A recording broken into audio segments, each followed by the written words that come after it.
Olá pessoal, bem-vindos a mais uma videoaula da disciplina de Instrumentação Industrial. Nesta videoaula iremos tratar do CLP, Controlador Lógico Programável. Os objetivos para esta aula de CLP é nós termos uma visão geral das características do CLP e recursos de um CLP e seu papel dentro da instrumentação. Tá, pessoal? Aqui nós não estamos interessados em como é que funciona por dentro o CLP, o que faz, como se programa, nada disso, tá? Não vamos fazer programação. Apenas vermos a importância, né, do CLP e qual é o papel dele dentro da instrumentação.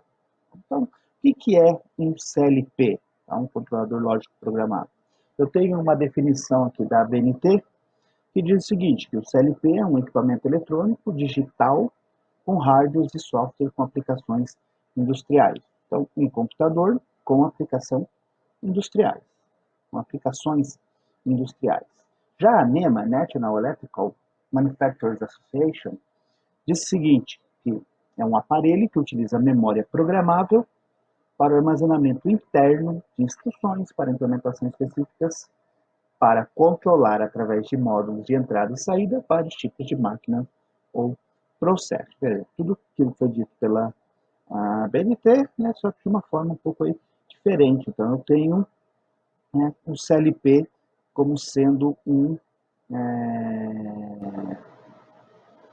falo, um computador. Tá? E quando surgiram, então, os CLPs? Olha só, pessoal, foi final da década de 60, começo da década de 70, que se tornaram populares. Tá bom? Mas, em 1968, a Richard Morley fundou a Bedford Associates e inventou o primeiro controlador lógico programável, ou CLP. Da sigla em inglês é PLC. Tá? E o Morley, ele criou, né, dentro da Bedford, ele criou a empresa Modcon, que era derivado do nome Modular Digital Control, que foi o primeiro, né, CLP que foi criado. Em 1969, então, a Madcom lançou o PLC 084. Tá? 084 porque ele foi a 84ª, não, o 84º projeto da Bedford Associates. Tá?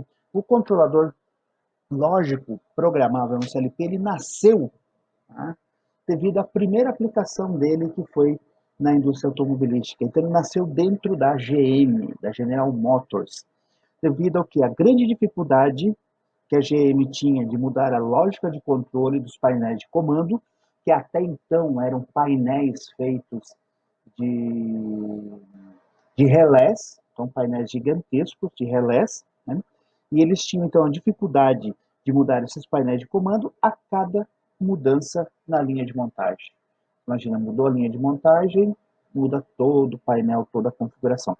E essas mudanças implicavam em altos gastos de tempo e dinheiro. Então, foi a GM que entrou em contato com o pessoal da Bedford, né, para ver se desenvolvia um sistema no qual eles conseguissem mudar a programação, tá, da lógica de controle sem precisar fazer as mudanças físicas que tinham sido os painéis de relés. Tá? Como então que surgiram, né? Então lá, onde surgiram e como surgiram, né? Os LPs, né? Traduzindo toda aquela angústia lá da GM, o que eles precisavam? Precisavam da necessidade de flexibilidade de mudança na lógica de controle, precisavam de necessidade de alta confiabilidade na resposta do controle. Eles estavam com espaços físicos cada vez menores e esses quadros de relés são gigantescos, então ocupam muito espaço dentro de uma planta. Eles precisavam colocar novos equipamentos e assim eles precisavam de ter o quê? Expansão de entradas e saídas, que nós chamamos aqui dentro do CLP de I/Os, né? Input, output, né? De I/Os. E hoje, tá? Isso não é de uma angústia lá da parte da GM em 1968, 1969, ou começo da década de 70, porque nem se imaginava ainda em comunicação de computadores em nível superior. Mas hoje é uma necessidade nossa essa comunicação dos computadores com outros níveis da produção. Tá? Então você tem desde o chão de fábrica, onde nós temos toda a parte de instrumentação, as medições, e nós vamos subindo na camada de automação até chegar na gerência, né? Até chegar em pins, MES e essa sopa de letrinhas que nós não vamos entrar aqui em detalhe porque não é o nosso intuito, não é a parte de automação aqui a aula, tá bom? As características de um CLP, tá? O que o CLP tem como característica? Ele tem uma rápida programação ou reprogramação com a mínima interrupção da produção. Então você pode fazer uma programação no CLP, se precisar mudar a lógica de controle, você pode reprogramar e a interrupção na produção é mínima. Por quê? Porque você tem um programa rodando dentro do CLP, passe o programa as mudanças e ao fazer o que nós chamamos de download, né, para dentro do CLP da programação que você fez, a interrupção é quase que nula. Ele entra rodando assim em real time. Tá? Módulos tipo plugin de fácil manutenção e substituição. Então eu tenho módulos que eu coloco, encaixo facilmente no CLP. Tá? Tem baixo custo de energia, porque pensa, é um computador, é uma máquina que fica ligada 24 horas por dia, então ela tem baixo consumo de energia. A monitoração e operação de processos ou sistemas eu posso fazer, né, através da comunicação com computadores, então um CLP, eu posso ligar um CLP no computador e fazer a parte de monitoração com sistemas supervisórios. Eu tenho também uma capacidade, tá, de ser compatível com diferentes tipos de sinais de entrada e saída, né? Então eu posso ter o 4 a 20 miliamperes, posso ter de 0 a 10 volts, posso ter o quê? Sinais e entradas, sinais de entradas e saídas diversos no CLP. E também, né, claro, a possibilidade de expansão da capacidade de memória, porque o CLP ele está muito dependente não só do seu processamento, mas das memórias, né? Nós vamos ver mais para frente, né? Por onde entra e sai a informação, né, de um CLP.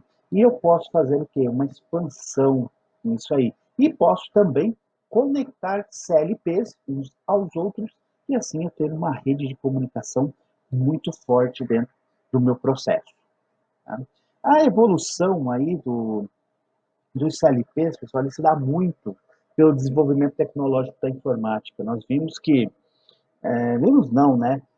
Nós temos em mente que a informática evoluiu muito. Se pegarmos aí os nossos computadores na década de 90, eram computadores bem limitados. Estou falando de 90. Se pegarmos agora os computadores recentes, são computadores fantásticos. Um notebook na década de 90 era um trambolho, né? Ele era gigantesco, só tinha-se um notebook. Quem realmente precisava de uma estação móvel para ficar levando para um lado e para o outro, porque era pesado, tinha baixa capacidade de processamento, baixa capacidade de armazenamento. Hoje em dia, os notebooks eles estão tomando, né, o lugar dos desktops. Dificilmente você compra um desktop, compra um notebook, com ele você faz muita coisa, porque nós tivemos uma evolução também em microprocessadores, e com isso, evoluindo os microprocessadores, nós evoluímos os microcontroladores. E nós temos desde a utilização aí de técnicas de processamento paralelo, hoje no CLP, quanto inteligência artificial e rede de computação. Nós estamos na quinta geração de CLPs. A primeira geração, nós tínhamos uma programação em Assembly. Tá? Assembly é uma linguagem de baixo nível. Baixo nível por quê? Porque é de baixo entendimento ao usuário. É uma linguagem de alto nível de máquina. Tá bom? Então, nós tínhamos a programação em Assembly e era necessário conhecer o equipamento, ou seja, a eletrônica do processo, né, todo, ou a eletrônica do projeto do CLP. A segunda geração já apareceram as linguagens de programação de nível médio, né, de entendimento para o ser humano médio. Foi desenvolvido, então, um que nós chamamos de programa monitor, que transformava uma linguagem de máquina para um programa que era inserido no SLP pelo usuário. A terceira geração de CLPs, eles já passam a ter uma entrada de programação feita através de um teclado, ou programador portátil, que era conectado no CLP. Então, da primeira era uma programação que dependia muito, além da programação assembler, dependia muito da eletrônica do processo. O segundo, já veio uma programação um pouquinho melhor, mas mesmo assim eu tinha que programar diretamente no CLP. A terceira geração me permite que eu tenha um teclado ou um programador portátil conectado a SLP para que eu faça a programação. Tá? A quarta geração introduziu-se entrada de comunicação serial. E isso elevou assim o CLP a um patamar fantástico. Tá? Por quê? Porque a programação passa a ser feita através de microcomputadores. Então, eu ligo o CLP no microcomputador e eu posso realizar toda a programação. Então, possibilitando também realizar testes do programa que foi criado antes mesmo de ser transferido ao módulo CLP. Até então, o que se tinha que fazer? Fazia-se a programação e o teste era feito diretamente na planta. Dava um problema, recolhe, refaz, vê qual que é o problema e assim por diante. Hoje eu já não tenho esse problema, porque eu faço a programação e faço o teste dessa programação antes de se fazer a implementação direta no módulo do CLP. A quinta geração, que essa é a mais recente, do CLP, eles vêm com padrões de protocolo de comunicação diferentes que facilitam a interface com equipamentos de outros fabricantes e também com sistemas supervisórios e redes internas de comunicação. Tá?